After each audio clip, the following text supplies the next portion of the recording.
Quelque part dans la mer des Caraïbes, dans le sud-est de la République d'Haïti, au pied du massif de la Selle, une petite ville, Jacmel. En pile monde qu'on a dit ah c'est nègre qui sont dans bois Jacmel. On vient c'est là. Me dit bon maintenant Jacmel pour essayer dans bois li.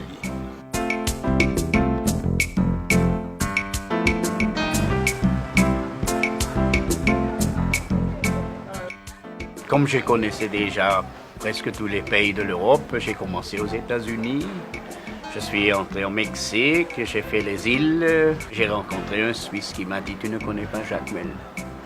Alors je me suis fait séduire pour faire un petit voyage, c'était avec un avion encore, et venir à Jacmel pour $18 à ce moment-là.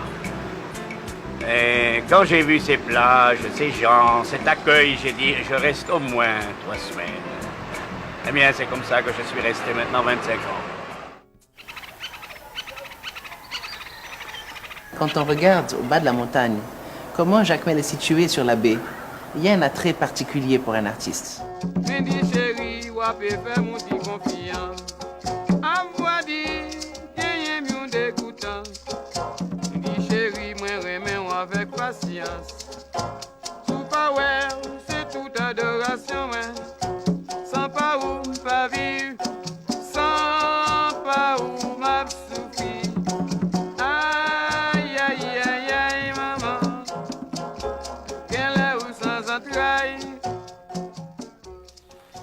Ville de troubadours et de poètes, ville des artisans, peintres, romanciers et intellectuels.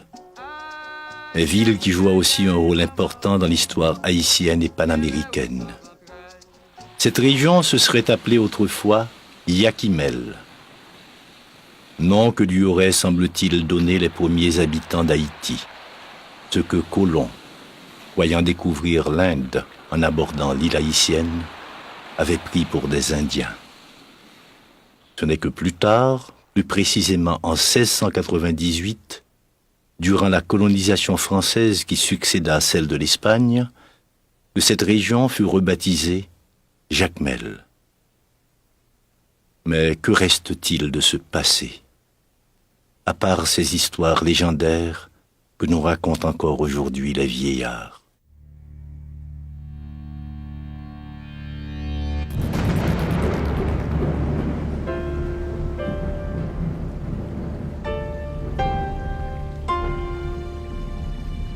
Il reste bien des monuments, telle la petite batterie qui surplombe la rade de Jacmel. Construite en 1800, lors de la guerre fratricide du Sud entre les généraux Toussaint et Rigaud, elle compte parmi les nombreuses installations militaires qui permirent au général Pétion de défendre la ville. C'est aussi dans cette rade de Jacmel que Miranda, précurseur de l'indépendance vénézuélienne, créa le drapeau du Venezuela et décida de partir en expédition avec 200 jeunes jacméliens prêts à participer à la libération des esclaves du continent. Quelques années plus tard, Simon Bolivar allait lui aussi résider plusieurs mois à Jacmel. Au sommet du morne Pierre qui domine la ville, le fort Auger. Il fut érigé en 1804 par le général Magloire-Amboise sous l'ordre de Dessalines, chef de l'armée indigène qui craignait un retour éventuel des forces coloniales françaises.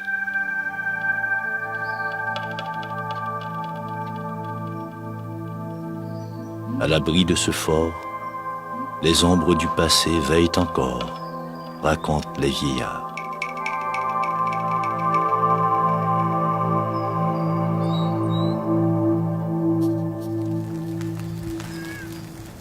Le 19 septembre 1896, un violent incendie allait dévaster la ville, dont la plupart des maisons étaient construites en bois. Au lendemain de cet incendie, on pouvait écrire « Ici fut Jacmel ». Il ne restait que quelques maisons normalement au bas de la ville, mais tout le Bel Air, tout le centre-ville a été complètement détruit. Le commerce jacmelien a été complètement ruiné.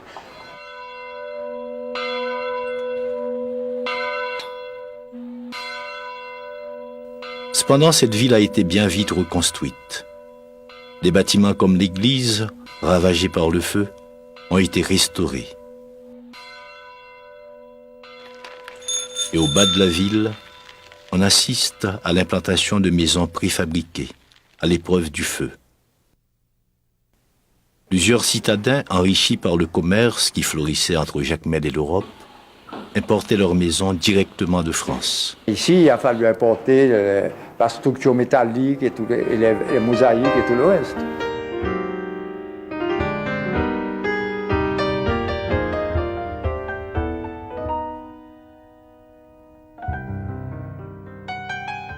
Nous travaillons à une expansion de Jacmel, à un plus grand développement de Jacmel. Et on veut empêcher que dans ce nouveau développement, n'est-ce pas, on ne brise pas. On essaie de garder ce caractère à Jacmel, pour que les maisons aient un style qui se rapproche un peu de ce genre.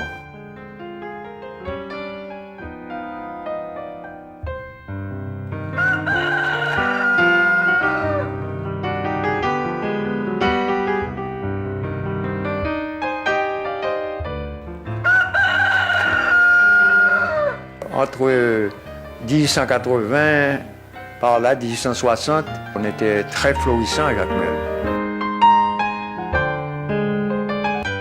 Ils avaient vu ces maisons en Europe et ils avaient aimé ça, ils ont acheté, ils pouvaient le faire. Donc c'est ainsi qu'ils ont importé des maisons préfabriquées qu'ils ont montées ici.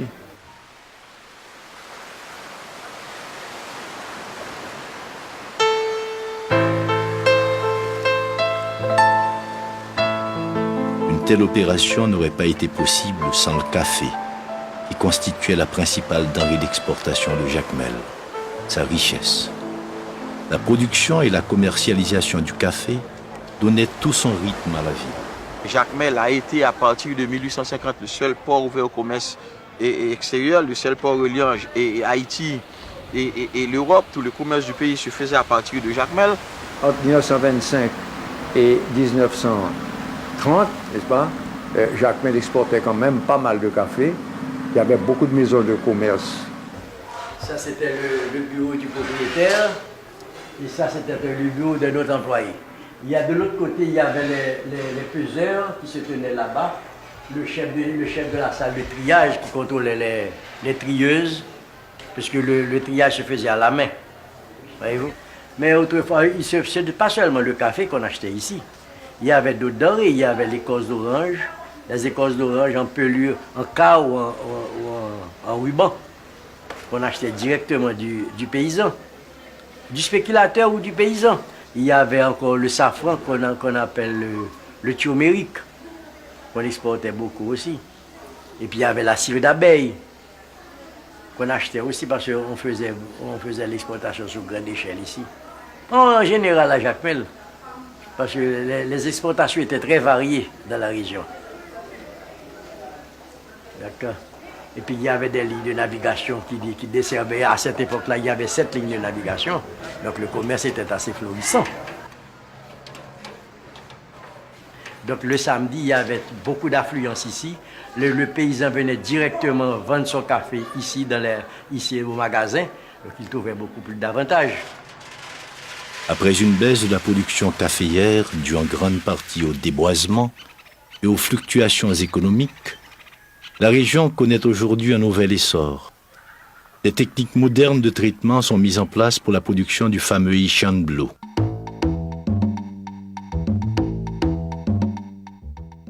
Et les planteurs des montagnes se passent désormais du spéculateur intermédiaire.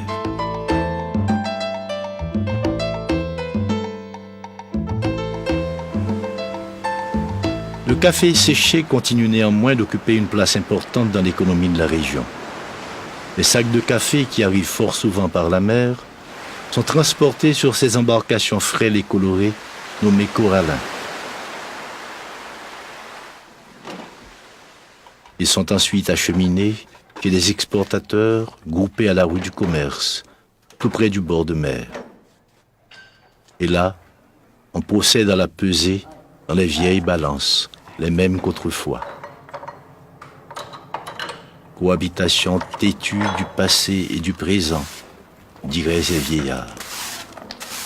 La plupart des gens qui viennent, je parle des étrangers, amis ou autres, découvrent Jacmel et la zone et sont complètement subjugués par cet endroit qui reste magique. On ne fait plus tellement de café, on ne fait plus tellement de coton, il n'y a plus tout ce qu'il y avait avant dans les années 1920, etc.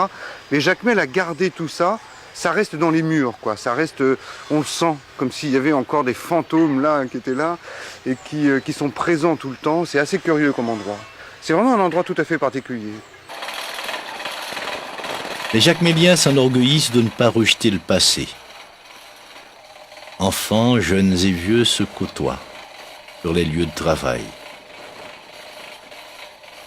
C'est aussi dans la région de Jacmel que l'on peut voir une forge antique dont le propriétaire est aujourd'hui centenaire, voisinée avec un atelier de soudure électrique.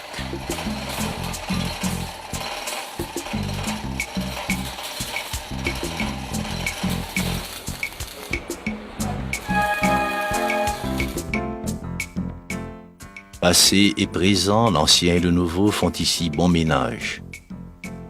Héritier d'une grande famille jacmélienne, Victor Boucard a décidé de remettre sur pied, avec des moyens modernes, une industrie autrefois réputée, la production d'huiles essentielles. Il y a un principe très moderne dans l'industrie maintenant, c'est ce qu'on appelle la cogénération. Et c'est ce qu'on a voulu faire, c'est-à-dire que dans notre usine, nous faisons différents produits qui se font tous sous le même toit, quoi. Dans le cas, par exemple, du clairin, où il nous faut moudre la canne, passer la canne par le moulin, la bagasse, une fois séchée, sert à alimenter la chaudière. La chaudière, qui nous donne la vapeur pour la distillation, on fait d'abord de l'électricité avec. Et c'est à la sortie de la turbine que nous prenons la vapeur maintenant pour les différentes distillations.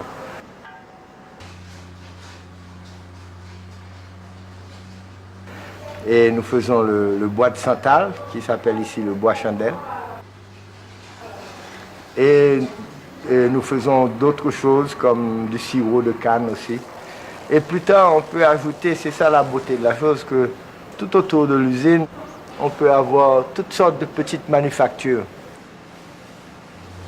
C'est un des grands plaisirs que nous avons et de travailler en Haïti, c'est que nous trouvons une main-d'œuvre qui s'empresse à vouloir faire bien, à apprendre. Quand je suis arrivé à Jacmel en fin 1986, personne ne savait construire une maquette de bateau, puisque c'est pour ça que j'étais venu. Et en un an et demi, parce que j'ai quand même eu 1 an et demi de formation à peu près, les gens savaient très bien faire les maquettes de bateaux. Donc il y a une souplesse d'adaptation qui est très intéressante. Bruno a formé Enso, et aujourd'hui, Enso fonde sa propre entreprise de fabrication de bateaux miniatures qui emploie près d'une vingtaine de personnes.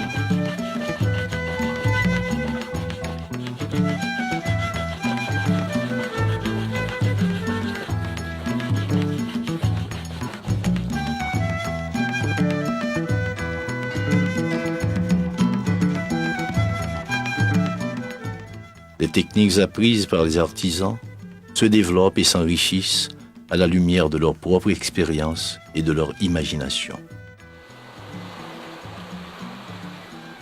Depuis petit, tout le temps que les a fait bateau, mais à l'époque ça c'était gros bateau, et puis toujours qu'un morceau bois avec eux, tout ça fait que moi déjà me sens là la me sens là en gros plan, même pas de gain en miniature.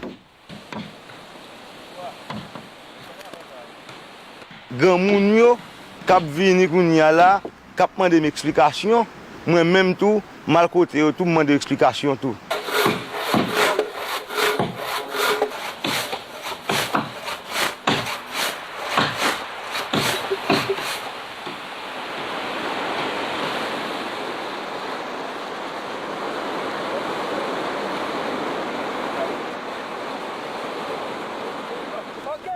Ici, rien n'est négligé. Tout ce qui se trouve dans la nature peut être transformé en objet d'art.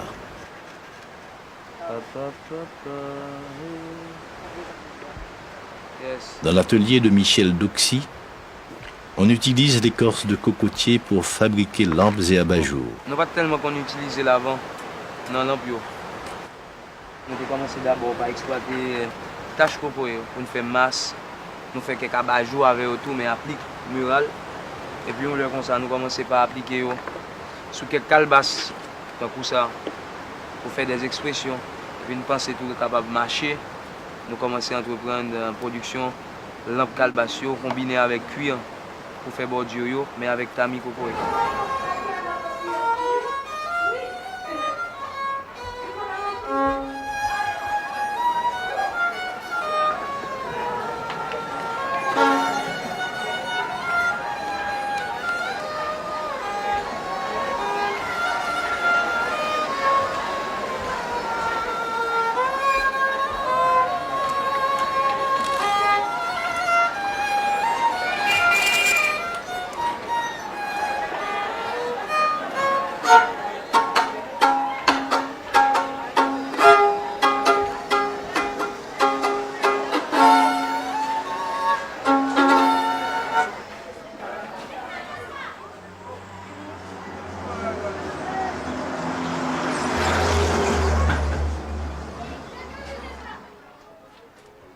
Rouler les cigares comme on le fait à Jacmel, ça ressemble beaucoup plus à des techniques comme à Cuba, comme en République dominicaine et dans beaucoup d'autres pays de l'Amérique latine où on fait des cigares.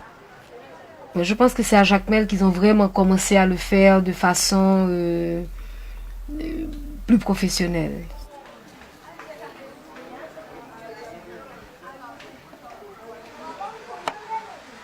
Jacmel a un cachet spécial et puis ça n'a pas été... Et puis il y a une demande pour Jacmel, c'est-à-dire qu'on a amené beaucoup d'étrangers à Jacmel.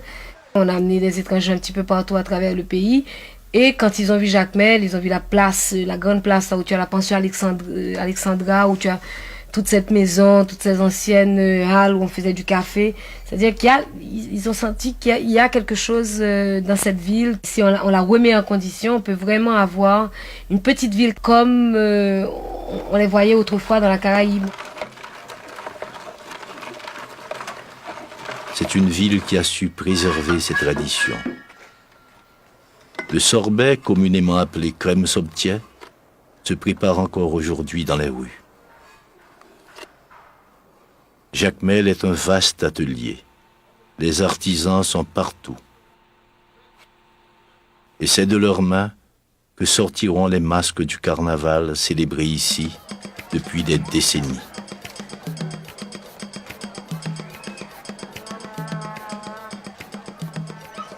À travers le défilé carnavalesque, ce sont des segments d'histoire du pays et de la région qui sont ressuscités. C'était comme un grand théâtre populaire où il y avait pas mal de rôles du Mardi Gras. Il faut que lumière soit faite, cette affaire-là. Le carnaval demeure l'une des plus vieilles traditions de Jacmel. Cette fête populaire, hautement célébrée chaque année à travers toute la ville, ne cesse d'attirer toutes sortes de visiteurs. Son originalité est due à la beauté et à la variété de ses masques, de ses costumes, de ses groupes musicaux qui gagnent les rues à pied.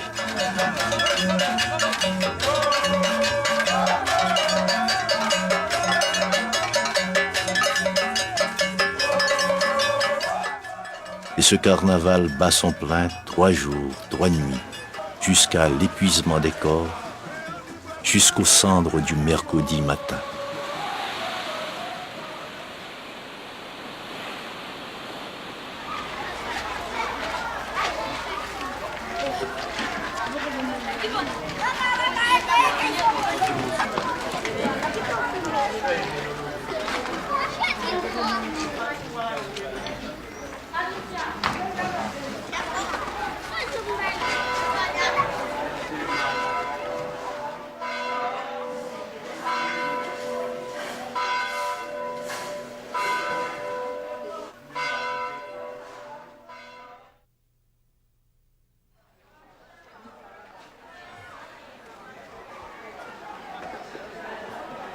Au cœur de Jacmel se trouve le marché Enfer, importé d'Europe en 1895, un atelier de Belgique.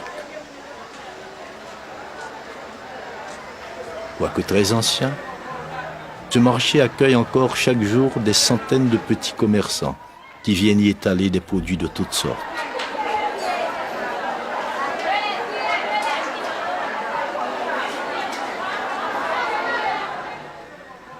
Ce marché nécessite, il est vrai, des travaux de réhabilitation, travaux qui devront tenir compte de l'architecture originale tout en évitant d'affecter ou de défigurer l'environnement, comme ce fut le cas pour cette maison où vécut Simon Bolivar et dont il ne reste hélas que cette plaque comme souvenir.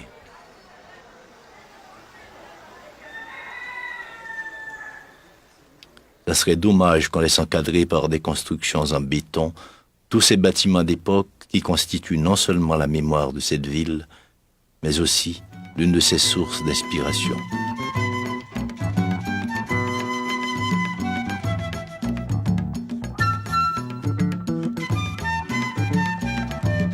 C'est ce cadre qui a séduit Ronald Meuse.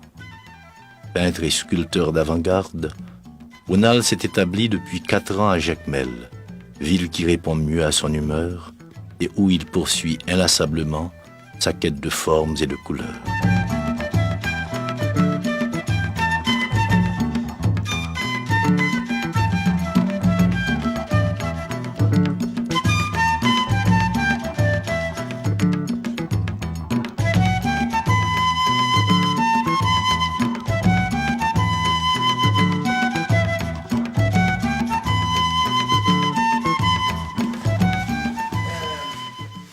Moreau, artiste peintre, a lui aussi fondé un atelier d'artisanat et l'influence de ses créations s'étend bien au-delà de la région.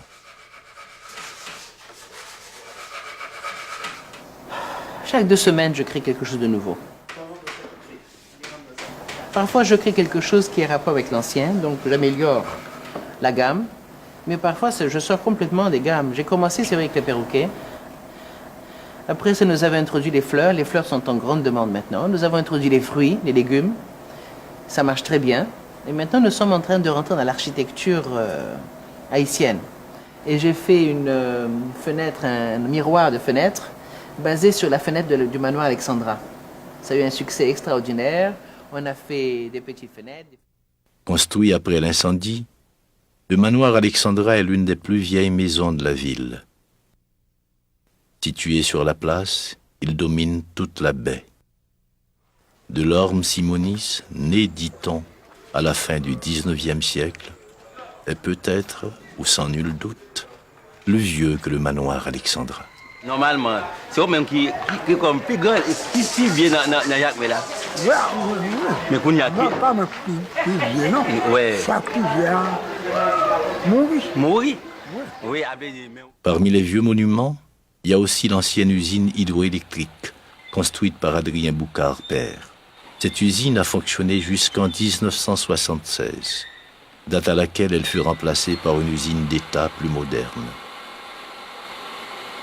Cette dernière représente en fait la 3e de la région, puisqu'avant même l'usine Boucard, il y eut une première tentative d'électrification de la ville. C'est la première ville de la Caraïbe à bénéficier normalement de l'électricité le 24 décembre 1895 avec les premiers essais. Et tout ça, c'est grâce à l'effort d'un député d'alors, Alcis Charmant.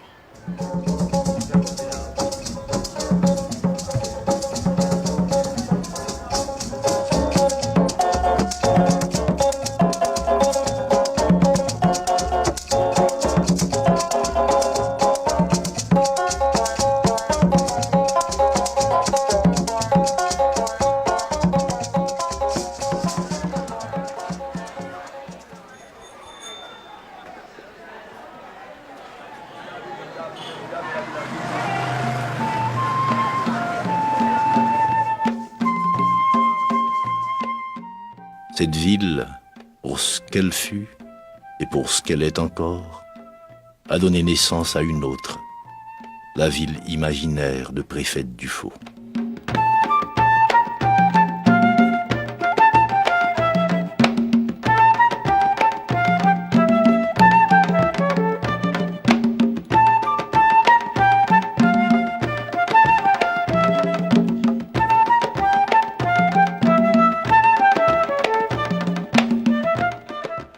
monter sur la montagne, la porte.